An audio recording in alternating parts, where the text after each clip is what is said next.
FBI کے ساتھ اس نے کچھ بدنام زمانہ مجرموں کا مقابلہ کیا اور وہ بغیر کسی نقصان کے ابھری، لیکن اس کے تجربے میں کوئی بھی چیز اسے ان ہولناکیوں کے لیے تیار نہیں کر سکی جو ریون ووڈ کے چھوٹے سے قصبے میں اس کا انتظار کر رہی تھی۔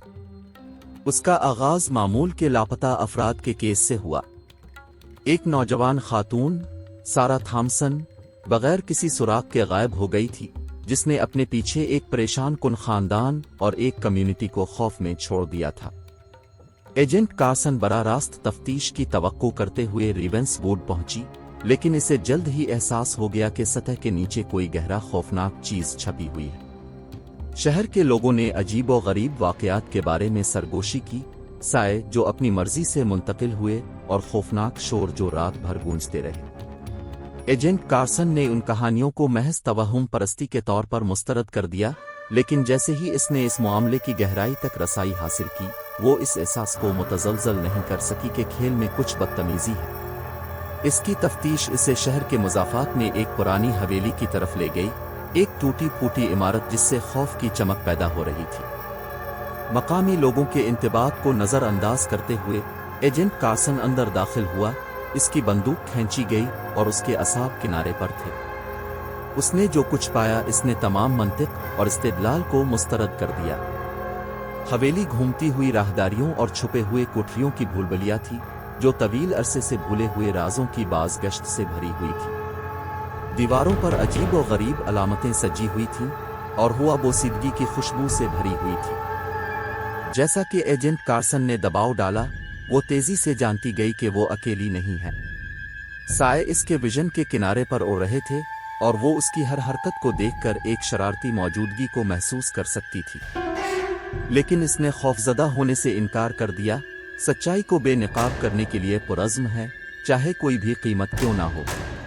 اس نے جتنا گہرائی کا مطالعہ کیا، اتنا ہی اسے احساس ہوا کہ سارا تھامسن کی گمشدگی آئس برگ کا صرف ایک سرا تھا۔ ریونس ووڈ اندھیرے سے دوچار ایک قصبہ تھا، ایک ایسی جگہ جہاں زندہ اور مردہ کے درمیان کی حد دھندلی ہو جاتی تھی اور ماضی حال پر غالب رہتا تھا۔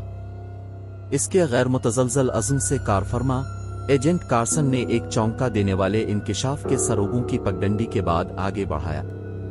سارا تھامسن کی گمشدگی کوئی تصادفی واقعہ نہیں تھا، بلکہ ایک بڑے نمونے کا حصہ تھا، ایک مذموم رسم جو صدیوں سے چلی آ رہی تھی۔ لیکن جیسے ہی وہ سچائی پر اتر آئی، ایجنٹ کارسن نے خود کو قدیم برائی کے جال میں پھنسایا۔ ماضی کی روحیں اس کا مقابلہ کرنے کے لیے اٹھیں، ان کی تنزیہ شکلیں اندھیرے میں گھوم رہی ہیں۔ مایوس اور اکیلے، وہ زندہ رہنے کے لیے لڑ رہی تھی۔ عقل اور منطق پر اس کا یقین اس کے مرکز سے متزلزل ہو گیا تھا۔ آخر میں، یہ اس کی بندوق اس کا بیج نہیں تھا جس نے اسے بچایا تھا، بلکہ اندھیرے کا مقابلہ کرنے کے لیے اس کا غیر متزلزل عزم تھا۔ ہمت کے آخری عمل کے ساتھ، ایجنٹ کارسن نے اس برائی کے منبع کا سامنا کیا جس نے ریونس ووڈ کو دوچار کیا، اسے واپس اس کی گہرائیوں تک پہنچا دیا جہاں سے یہ آیا تھا۔ جیسے ہی افق پر صبح طلوع ہوئی، ایجنٹ کارسن حویلی سے نمودار ہوا، مارا لیکن جھک گیا۔